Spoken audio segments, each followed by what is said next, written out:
We will continue with our next panel. So first on stage, I would like to invite Catherine Schreiber, who's the EIT Alumni Board Chair.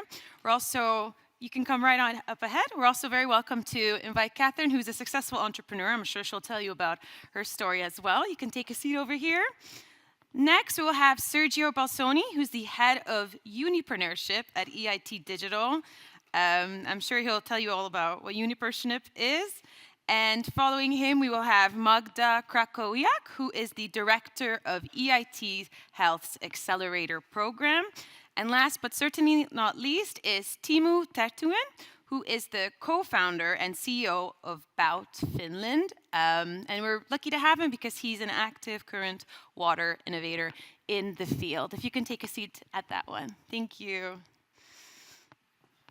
Okay, so as I mentioned, please do engage with the Slido. Really, this panel is meant to open up different types of examples and concrete examples of how KICs drive innovation. So maybe, Timu, we can start with you as you're a water innovator in the field, and then we can go back into more of the technicalities from our presenters. So you recently can you tell us a little bit about your startup? And you recently had a very interesting role at the Paris Olympics. Yeah, sure. I'm happy to be here. Hello all. Our startup is about connecting people on the waterways. So you could think it as a marketplace for water transportation, covering all your options when moving by water.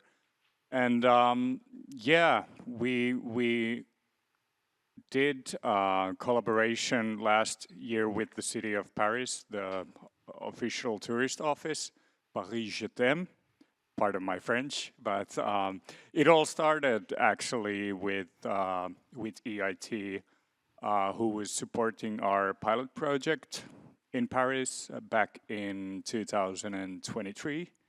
So we got a desk from the Station F, which is the startup campus in Paris, and we piloted like taxi boat service with the local operators, the boat drivers in Paris on the River Seine. And well, long story short, the city of Paris was looking for innovative solutions how to move people around the city and during the Olympics. And then last year we collaborated with the official tourist office and built a service for the Olympic Games for tourists and the locals to move on the river.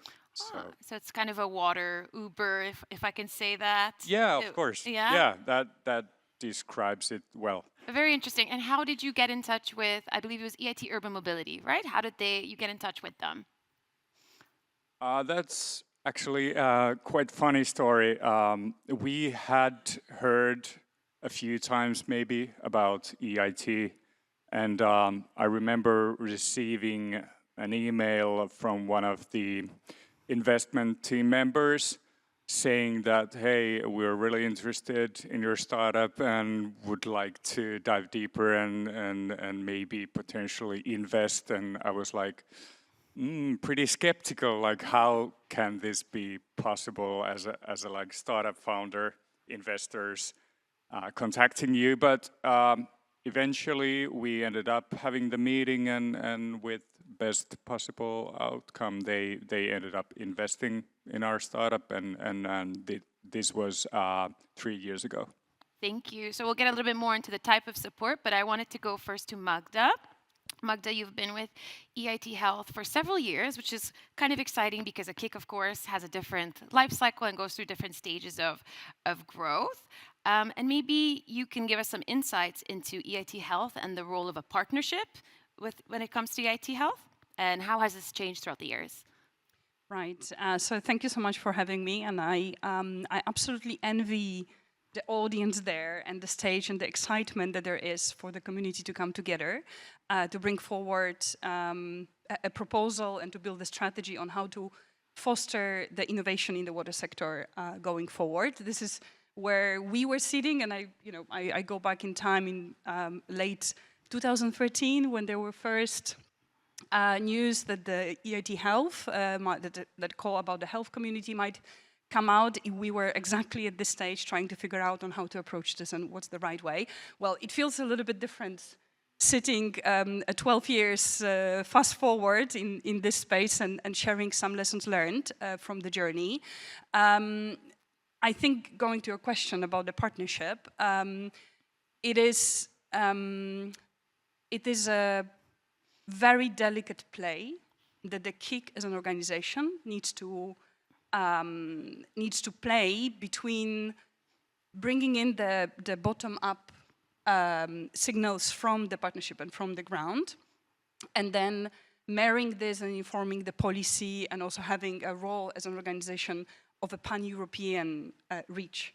So I think, and now for more than 7 years, I work with startups, so I'm going to bring in a lot of startup and business wording into this. I hope it's okay, but it is essentially about finding the value proposition and having a value proposition for every stakeholder. And I think Katrin can and Teemu can relate to this. So the community needs to bring a value proposition for the European Union and for the European Commission, for EIT and so on, kind of how can you actually accelerate. But it also has to bring a value proposition to their members, right? So kind of how the organization or existence of the organization is going to influence the sector and is going to influence the progress in the innovation space in the water sector.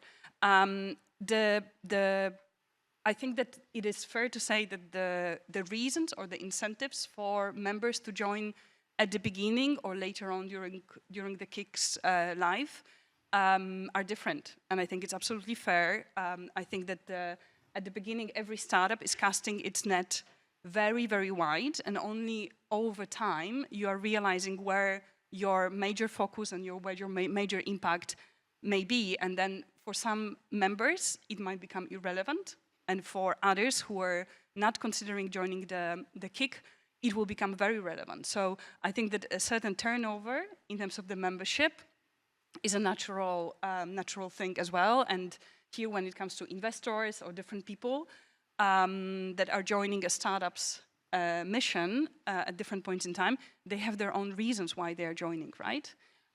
So sorry, this was not too straightforward, but I think what we are trying to do here, and when going gets really tough for me, this is what I remind myself of. We know that the triple helix model works at the local level, but what the KIC and what EIT is trying to do is trying to bridge those local levels and prove that the triple helix model can actually work at the European level as well. Definitely, and you've touched upon a lot of topics, both in terms of how the KIC works throughout the lives and how the added value of this accelerator. And Catherine, you've actually benefited. You wear two hats here. You're the EIT alumni chair, but you are also a successful entrepreneur that has benefited from both EIT Digital and EIT Health. Can you give us a little bit insight into your journey and how they helped you, and concretely what they helped you with? Yeah, sure. So I actually am a co-founder of Advitos, which is a medical deep tech device company. And we have developed from scratch a multi-organ support device for patients on intensive care unit, covering liver, kidney, and lung and sepsis treating based on one technology.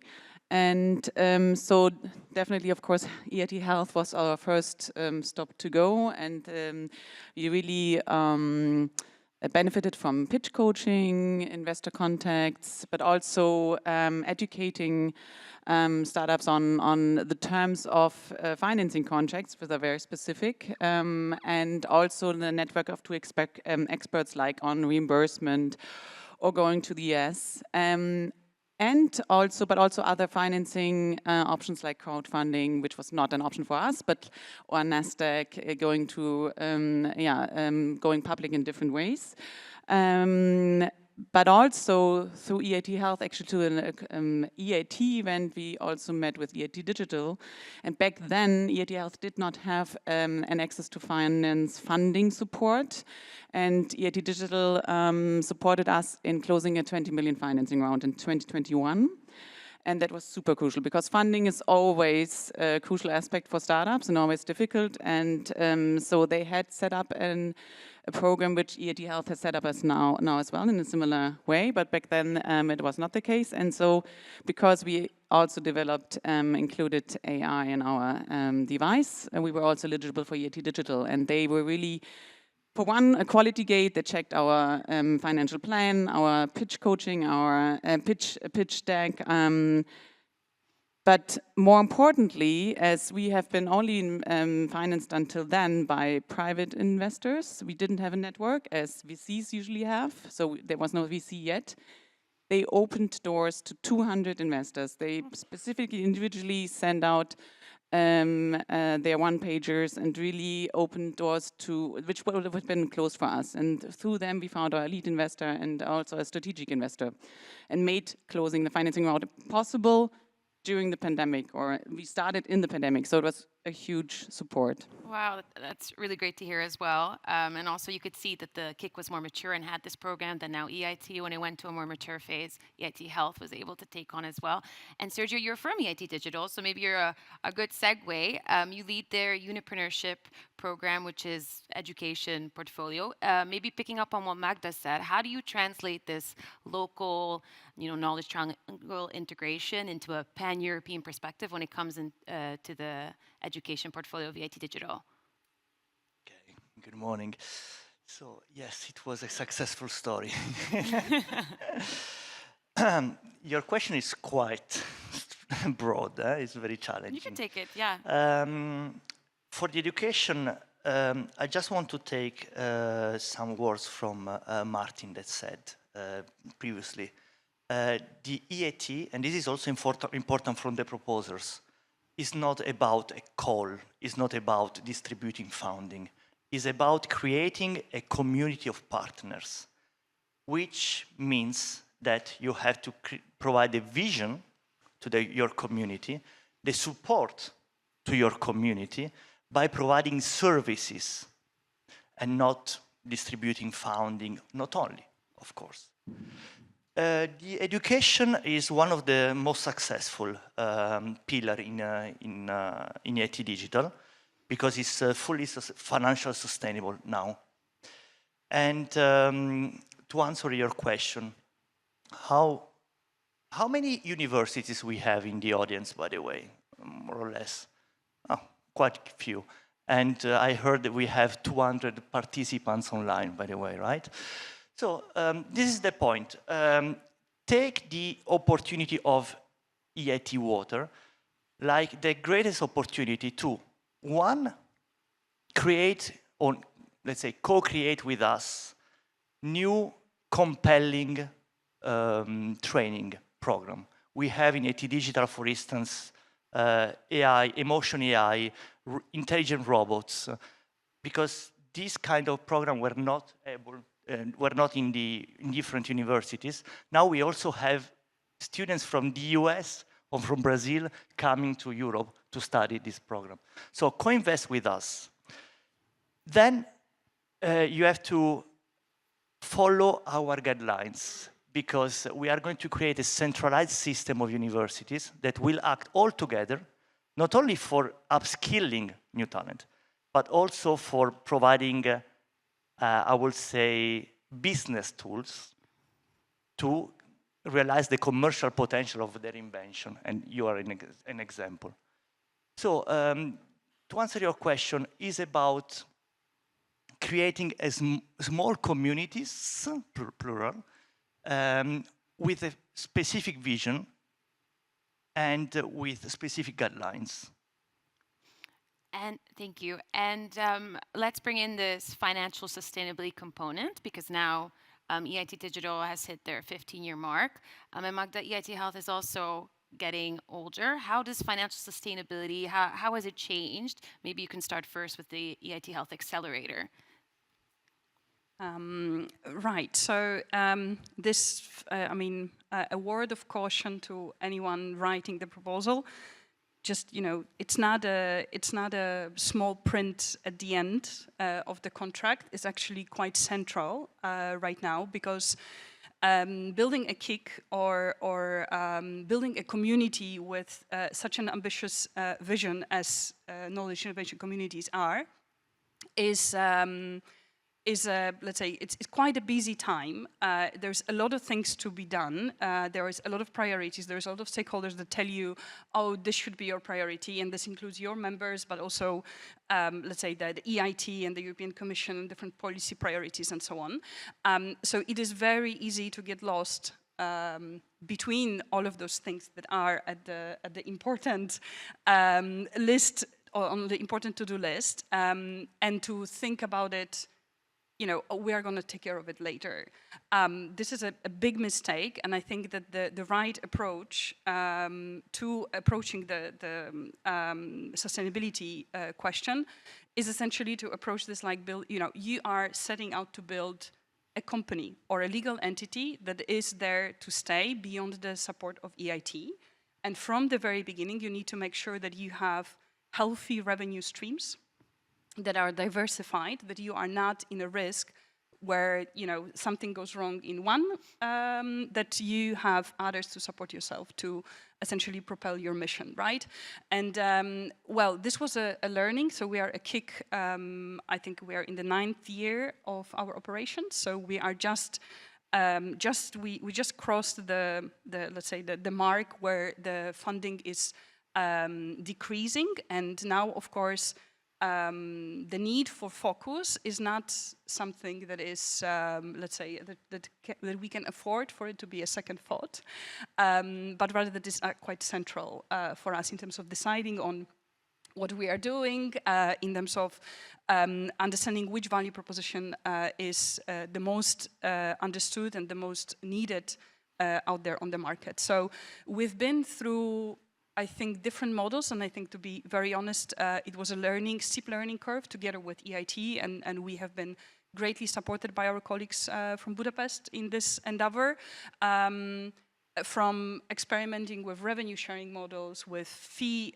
service models, with equity or grant to options to equity models, etc. And I think it is fair to say that we all learn, and right now for the new KIC, I would simply advise not to start from the scratch, but to essentially reach out, and I think that we would be happy to share lessons learned and things that we have tried, and I think that EIT right now is also very helpful in sharing what works or what doesn't work. There's a lot of more guidance than it was, let's say, 10 years ago when we were just starting. So, right, it's a balancing act. Like building any startup or any company, it's a balancing act between satisfying different stakeholders, being bold enough to be misunderstood, okay? Because you are doing something different that, let's say, not many people have tried to do before you, because you are innovating in this ecosystem, in the innovation support. We have different boundary conditions than EIC or others. We are private legal entities. So it means that we need to have good relationships with every stakeholder, including the members, including the European Commission and the member states, and then to find our own path in between all of those demands that are being thrown upon us. So not an easy explanation of financial sustainability, but please do yourself a favor and think about it from the very beginning. How does the bucket of my revenue streams looks like from day one, and make sure that there is a good balance between the grant, the services, the membership fees, etc., that will provide you with financial security. Thank you. Timo, we're going to come to you soon, but Sergio, do you have anything else to add in terms of how this financial sustainability has been explored, especially in terms of the education programs or at EIT Digital? Okay. First, I saw a presentation before with a very nice list of potential factors to be sustainable. To be honest, the most challenging for us was the commercial agreement, the revenue sharing agreement. That was quite difficult, but all the others are were easier for us. In terms of the education, we run a model where we ask for tuition fee to the participants. Two kinds of tuition fee for European and for international students. International students, usually they pay more because this can be re-injected in the ecosystem to support the scholarship for the European students. This is our, let's say, model. But what is important, this is for the new proposers, is to think what you said before, ahead. What is your pricing strategy? If you want to set a pricing strategy first, and what is your scholarship model? Because changes in this model will be very hurtful, will be a pain point to manage in terms of marketing. So the marketing and how you are perceived by the students cannot change during the year. Your models should be stable, small adjustment. So think ahead, what is your pricing strategy and how it can evolve in the future. This is for education. But, okay, I will pass. Yeah, that's great. Thank you. And Timo, I think let's come back to you. So Catherine described a little bit about the types of support that she received from EIT Health and EIT Digital. Can you give us some concrete examples of why maybe EIT Urban Mobility support was different than others you have received previously, or at what stage was your company when you received the support? We were pretty early stage, and I still believe we are. There's a lot to do in the sector of maritime industry and the blue economy, but different from others. Maybe the one key thing was opening up the conversations between public and private, being a early stage startup to go talk to like politicians or some public level can be a longer road without a partner such as EIT. So that was, I think, the key thing with their support in the beginning, and continued to this day. And beyond their support, are they still supporting you at this moment? Have you joined a network? Yeah, sure. Yeah. And Catherine, you have also this hat of EIT Alumni Board Chair. Do you want a large part of the EIT is built on collaboration and making sure that a network stays within our community. Do you want to talk a little bit about the importance of community and how it relates to the EIT alumni? So I think it's super crucial to not forget the alumni. So EIT, and especially here we have EIT Digital with a very thriving community of alumni, and also EIT Health with the Health Innovators community. And so with the programs, each KIC establishes for education, but also for startups, you generate, like you have participants and graduates, and they usually really are very connected and very fond of EIT, and so they and really feel that they are like-minded people, and it's super important, also chance for collaboration, for innovation among the alumni. So that's what we try to foster more, networking events, but also networking online, additional mentoring, of course have also additional discounts for alumni, but in general the goal is really to leverage this community as a collaboration network for innovation and entrepreneurship. Thank you. And we're going to soon open up the panel to questions from the audience. So I really invite you to either submit your questions from Slido, or if you have a question, you can put up your hand and one of our hostesses will come to you.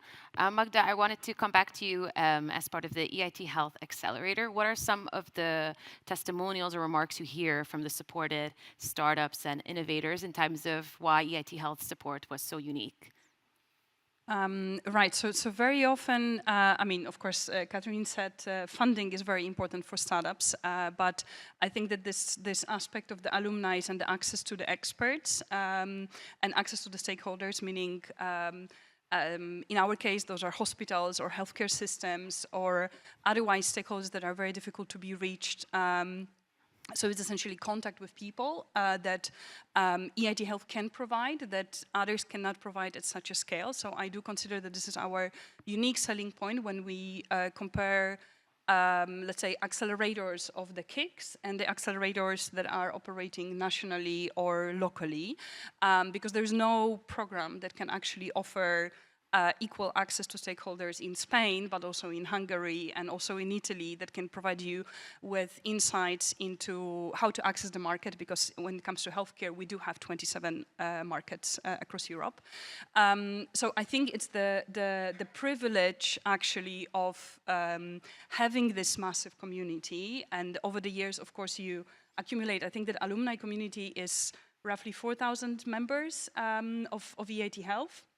And 19,000 altogether, but EIT Health 4,000, exactly. Yeah. So it's a big number of people who are, let's say, who are already either embarked on the entrepreneurial journey and they are implementing a startup, and very often they are looking, for example, for CEOs who have a similar experience and so on, because we are, let's say, I think over the 10 years or 15 years that EIT exists, we now have quite a healthy ecosystem of startups. I read yesterday a report that we have the biggest number of startups as a region globally. There is no region that has this many early stage companies, and I think that we should be proud of this. It means that we are doing something right. The gaps are elsewhere.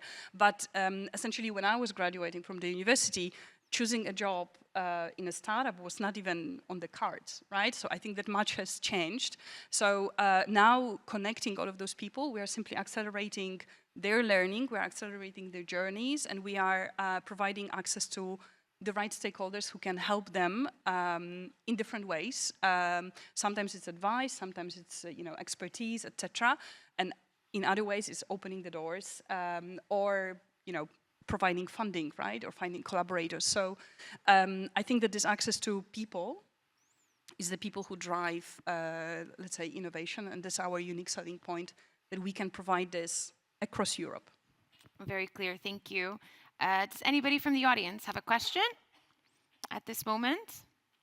I don't see any immediate hands, so I will go to a question online, but I do implore you to get the best out of these members. Sergio, maybe you can answer this, that there's a question related to universities as they struggle to navigate the landscape, and this might influence them not to participate. How does EIT Digital have access to these universities? Do they come up to them? How do they get into their network? What is your level of engagement with them? Yes, we have a partnership with 22 universities in 11 countries in Europe. Okay, we reach out to them with our vision of what should be a master school. What are the programs that we want to co-design with them with different means? So I want just to repeat, we have a vision with specific topics that we want to develop, like emotion AI, intelligent robot, maritime robotics, we also have that one. And then we discuss with them the universities that would like to join our ecosystem and follow our structure of master school, which means double degree program, mandatory summer school, mandatory internship, minor in innovation entrepreneurship. In that case, they can partner with us and they will enter in our ecosystem. We centralize the marketing, we centralize the application of all the students for all our universities, and then we distribute these students towards our ecosystem. The model is a little bit more complex than this, but in few words, this is what we are doing. Very good, thank you. And Timu, we also have a question for you from online, and that's about the sector that you work in, all about water, marine and maritime. Can you give us some insights into how much innovation is needed here, or what are your views in terms of the support that's currently available and where EIT Water can offer some guidance here? Sure. Topic really close to my heart, so it's hard for me to keep it short, but when we founded the company, we felt a bit lonely. I think there wasn't that much innovation in the maritime sector, and it's basically funny because it's one of the oldest means of transportation. People and goods have been moving for centuries, and usually we have to go back in time to like innovate and get new ideas, and usually the if you think like public transportation in cities, usually the water mobility is left alone. You get buses, trams, etc. But where's the ferries, boats, a bay to cross with the boat or something like that? It's existing, but I think it really needs innovation, and makes me happy to be here. And actually, I can really say all I see is blue because the light behind us is blinding me. But EIT Water is really playing a crucial role here in Europe in general. I strongly believe that we can lead the way in the blue economy. So And that really message is excited about stronger. it. Yeah, that message is stronger with the blue light. So, It's about time. do we have? I'll open up once more for the audience. If not, I will stick to online in case anything comes up. I don't see any hands. So okay, Sergio and Catherine. We have a question regarding students and what do they get in return. So we have at the EIT these EIT labeled degree programs. Maybe you're aware of them, where they combine technical expertise with entrepreneurship. But of course, there's also other non-degree programs, Catherine, that you can tell us about. What do you hear from the alumni and the students? What do they get out of these programs? So for one, it's a very special combination of acquiring technical skills combined with innovation and entrepreneurship skills. So really, if you know you want to have that entrepreneurship aspect combined with innovation, I think the EIT label is a really good program, or in general. So. And also, what I see at the alumni yearly events is the strong bond you really establish with other students from across all over Europe, and also being able to going to summer and winter schools in addition to the university lectures. It's also like having really unique experiences in a group of like-minded people. And of course, establishing, but Go ahead. the network to startups or to other corporates where you can do internships. And then usually, like with our company also, we recruited a lot of students because we did a lot of experiments, and a lot of our best employees have been former students. I was a student myself, actually, when I started. So this is another component which is, I think, also very, very important. That's great to hear. Sergio? I just want to add something which is also an advice for the proposer, the future one. Recently, EIT signed a memorandum of understanding with the European Patent Office. And because of that, we were allowed to offer to our students a very specific training on IP, which is not for everybody. It's only provided by European Patent Office, thanks to the funnel that EIT created toward the institution. So they can have good skills, they have access to the best trainings and connection with European institutions. Also, some numbers. 95% of the students, at least in EIT Digital, but I'm sure for everybody, they have a job within the 6 months after the graduation, the majority actually even before, which means that we are totally aligned with the labor market. That's because we have vision, thanks to the EIT, thanks to the connection to the institutions, to provide the best and the most useful training for our students. Yeah, wow, that's a wonderful achievement. Congratulations. Do you facilitate these connections between your partners who are from the industry and these education? So do you offer direct internships from the label degree programs, or is this on their own? They're able to perform really well in these interviews? Okay. To be honest, the access to talent is hard. But we try to solve that, and it will come a proposal. Yes, actually, our students, they must run an internship program with either, let's say, our industry partners. But we have a lot of students, so we cannot satisfy everybody. This is how we connect our students with our ecosystem. But not only that, we also have programs for the venture creation, which starts with the summer school. And by doing that, we start to connect them. At least we teach them how to speak the same language as the investors. Because this is the first connection during the summer school that they have. And then they will continue the second year of the master. But I know that EIT Health, they have a similar program, by the way. Yeah, thank you. And we're coming to our last kind of closing remarks, and I thought that we can have an open-ended question in terms of, we've talked a little bit about what you should pay attention to, but do you have any advice for both what you want to see come out of EIT Water Timu, or some tips and tricks in terms of your unique positions within the EIT community for the applicants to keep in mind? Maybe Magda, we could start with you. I think that I would encourage the applicants to think about the contract with EIT as a seed investment. Okay, framing this as an initial investment that you receive for your venture, for the kick, for the community that you are going to be animating across Europe. I think it's going to help with, let's say, organizing the priorities, because it's like every company that receives an investment, you have certain duties towards the investors, towards your clients, towards your employees, and different stakeholders. But really think about it as an investment, not as a grant. This would be my one advice. Very clear, yeah. Catherine, maybe you can go first.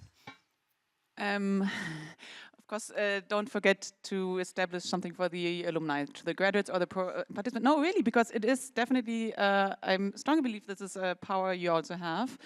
And you can start small with making an alumni event with your graduation ceremonies, for example, or something like that, or establish a job board or a mentoring program from older students to younger students, and then from entrepreneurs or professionals who have graduated from the program. So I think it's an easy way to do, but it's easily forgotten. And then it's a shame, because you have this, hundreds and thousands of graduates, and you could use a lot more of it.